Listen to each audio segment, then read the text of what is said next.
Bonjour. Il arrive que nous recevions en consultation des patients subissant des phénomènes étranges qu'ils qualifient de paranormaux. Ces personnes peuvent souffrir de ces phénomènes ou pas. Et cette distinction est importante.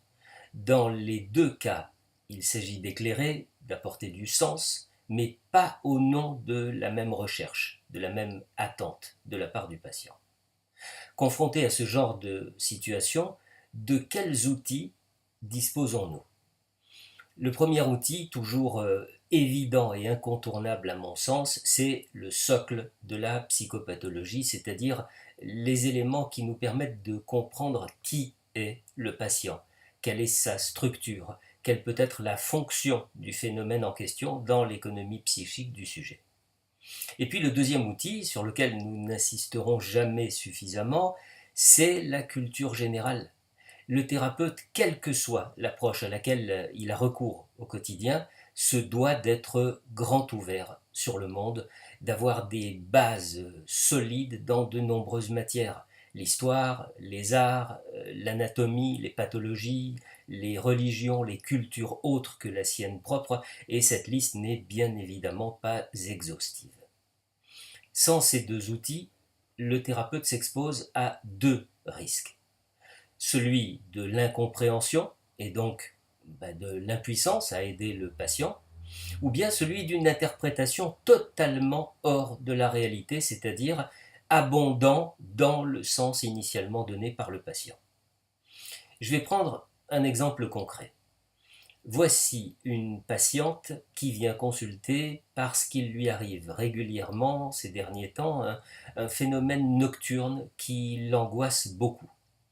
Il lui arrive de se réveiller, d'avoir ou non les yeux ouverts, mais de se sentir parfaitement consciente et pourtant de n'avoir aucune possibilité de bouger, comme si son corps ne répondait plus du tout. Elle est totalement paralysée. Elle voudrait bouger un doigt, une main, un bras, elle voudrait parler en vain.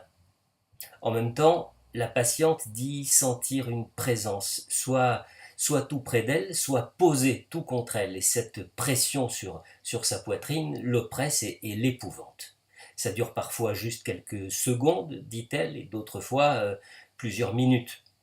L'explication qu'elle donne à ce phénomène a trait à la présence d'entités, peut-être des âmes de défunts, peut-être des défunts demeurés prisonniers de notre monde. Bref, une explication en lien avec le paranormal, la médiumnité, etc. etc. Alors, comment voulez-vous comprendre ce qui arrive à cette patiente si vous ne connaissez pas le Old Hag Syndrome, le syndrome de la vieille sorcière? C'est ce qu'on appelle en médecine la paralysie du sommeil. De quoi s'agit-il? Eh bien, il s'agit d'un trouble du sommeil qui se manifeste soit au cours de la phase d'endormissement, soit au réveil, et qui laisse le sujet dans l'incapacité totale d'effectuer tout mouvement volontaire. À cette sensation d'immobilisation sont souvent associées des hallucinations auditives, kinesthésiques ou visuelles, des impressions d'oppression, d'étouffement. De nombreuses personnes évoquent également une présence maléfique ou une sensation de mort imminente.